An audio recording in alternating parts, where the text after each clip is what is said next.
ఇక అలాగే మధ్యాహ్నం కడప పార్లమెంటు పరిధిలోని కమలాపురంలో రా కదలిరా కార్యక్రమానికి కూడా టీడీపీ అధినేత చంద్రబాబు హాజరు కానున్నారు. ఆయన పర్యటన నేపథ్యంలో టీడీపీ నేతలు ఏర్పాట్లను పూర్తి చేశారు. ఇక దీనిపై మరింత సమాచారాన్ని కమలాపురం నుంచి మా కరెస్పాండెంట్ శ్రీనివాస్ అందిస్తారు.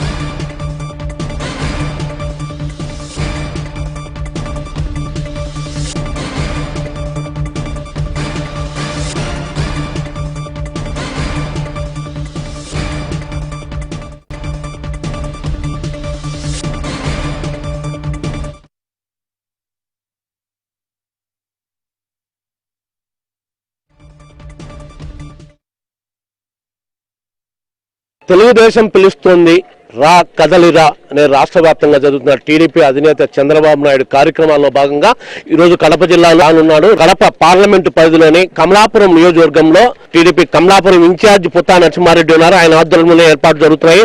సో ఎట్లా జరుగుతున్నాయి? అద్భుతంగా జరుగుతున్నాయి. రా కదలిరా ప్రోగ్రాంకి అందరూ కూడా జిల్లా ప్రజలందరూ కూడా ఏకదాటిగా వచ్చేదానికి అందరూ సిద్ధంగా ఉన్నారు.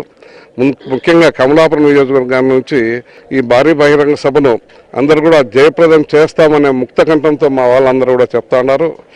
ఏమంటే ఈ జిల్లా వాసి జగన్మోహన్ రెడ్డి గారు పార్లమెంటు కూడా ఇదే. ఒక ముఖ్యమంత్రి పార్లమెంటుగా ఉన్నప్పుడు ముఖ్యమంత్రి మీద ఎంత వ్యతిరేకత ఉందనేది చూపిస్తారు. ఆ వ్యతిరేకత ప్రజలు రాకతోనే చూపిస్తారు. ప్రజలు ఆ రాకను చూసి గతంలో ఇప్పుడే ఒక 6 నెలల కింద సంవత్సరం కూడా ఇదే ప్లేస్లో జగన్మోహన్ రెడ్డి ఒక ముఖ్యమంత్రిగా ఉన్నప్పుడు మీటింగ్ పెట్టినాడు. ఈరోజు ఒక ప్రతిపక్ష నాయకుడుగా ఉండే చంద్రబాబు నాయుడు గారు ఈరోజు మీటింగ్ పెడుతున్నారు. ఆ మీటింగే వాళ్ళందరికీ ఈ జిల్లా ప్రజలకు కానీ రాష్ట్ర ప్రజలకు కానీ జవాబు చెప్తానదే మా ఆలోచన. తప్పకుండా చంద్రబాబు నాయుడు గారి మీటింగు 1,00,000 మంది తక్కువ లేకుండా జరుగుతుందని మా అభిప్రాయం. చంద్రబాబు నాయుడు గారు జైలు వేసిన తర్వాత చాలా ఎక్కువ పెరిగింది చంద్రబాబు నాయుడు అభిమానం. ఎందుకంటే ఒక మాజీ ముఖ్యమంత్రిగా ఉండే వ్యక్తిని తప్పుడు కేసులు పెట్టేసి లోపల వేసి 58 రోజులు పెట్టడం జరిగింది. దాంట్లో ఎక్కువ మంది కార్యకర్తలకు కానీ చదువుకునే పిల్లలకు కానీ మహిళల్లో మేము చాలా విలేజ్లు తిరిగినప్పుడు మహిళలు ఆ పెద్ద ఆయన్ను లోపల వేయడం అనేది అందరిలో కలిగింది. కాబట్టి ఆ వ్యతిరేకత ఇంకా ఎక్కువ ఉంది. కాబట్టి అప్పటికన్నా డబల్ ఉంటుంది. పులివెందులకు వచ్చిన రోజు కన్నా ఈరోజు చంద్రబాబు నాయుడు గారి మీద అభిమానం డబల్ పెరిగింది అనేది మా అభిప్రాయం.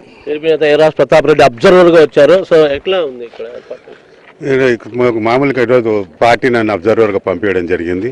నరసింహారెడ్డి గారి ఆధ్వర్యంలో, లింగారెడ్డి గారి ఆధ్వర్యంలో ఈరోజు అన్ని మండలాల్లో ప్రతి ఒక్క గ్రామ పంచాయతీకి కూడా అక్కడ లీడర్లకు, ఎంపీటీసీలకు, జెడ్పీటీసీలకు కాల్ చేసేసి ఎంతమందిని తీసుకురాగలుగుతారు, ఏ రకంగా తీసుకురాగలుగుతారు, మీకు ఎన్ని వెహికల్ పంపాలా అని అడిగినప్పుడల్లా కూడా మేము అనుకున్న దానికంటే కూడా వారు స్పందించే విధానం చూస్తుంటే మోర్ దెన్ 1.5 lakh దగ్గర రావచ్చు అనేటువంటిది అనిపిస్తుంది. ప్రజల్లో చాలా ఉత్సాహం ఉంది. వాళ్ళకు మీరు పెట్టకపోయినా మేము వస్తామన్నట్లు ఈరోజు వాళ్ళది ఉంది. డెఫినెట్గా ఇది కనీ విని ఎరగని రీతిలో ఈరోజు కడపలో మిగతా చోట్ల సక్సెస్ కావడం వేరు, కడపలో సక్సెస్ కావడం వేరు. మనం పులివెందులు చూసాము. దానికంటే కూడా ఇది 2 అంతలు గ్రాండ్గా ఇది సక్సెస్ అవుతుంది. ఎందుకంటే దీన్ని బట్టి తెలుస్తుంది ప్రజల్లో ఎంత వ్యతిరేకత ఉంది, ఎటువంటి అప్రజాస్వామ్య పరిపాలన జరుగుతుంది, ఎట్లా అప్రకటిత ఎమర్జెన్సీ ఈరోజు ఆల్మోస్ట్ ఈ ఆంధ్రప్రదేశ్లో అనేది క్లియర్గా కనిపిస్తుంది. దానికి ఈరోజు ప్రజలు కూడా స్పందన పేపర్ బాగా ఉంది. ఓకే, కడప జిల్లా వ్యాప్తంగా పార్లమెంట్ యూత్ అంతా కవర్ చేస్తారా? మొత్తం జిల్లా తెలుగు యూత్ అందరినీ కూడా కోఆర్డినేట్ చేయడం జరిగింది. ఇండివిజువల్గా అందరికీ ఫోన్ చేయడము, అందరితో ఆర్గనైజ్ చేయడం జరుగుతూ ఉంది. జిల్లా వ్యాప్తంగా తెలుగు యువత అందరూ కూడా కదిలి వస్తారు. తెలుగు యువతనే కాకుండా జనరల్గా ఉన్న యువత ఏదైతే డిసప్పాయింట్మెంట్తో ఉన్నారో వాళ్ళందరూ కూడా తరలి వస్తారని ఆశిస్తున్నాం. కమలాపురంలో తప్పకుండా పూర్తి స్థాయిలో విజయవంతం అవుతుందని చెప్పి పుత్తా నరసింహారెడ్డితో పాటు ఇతర నేతలు చెప్తున్నారు.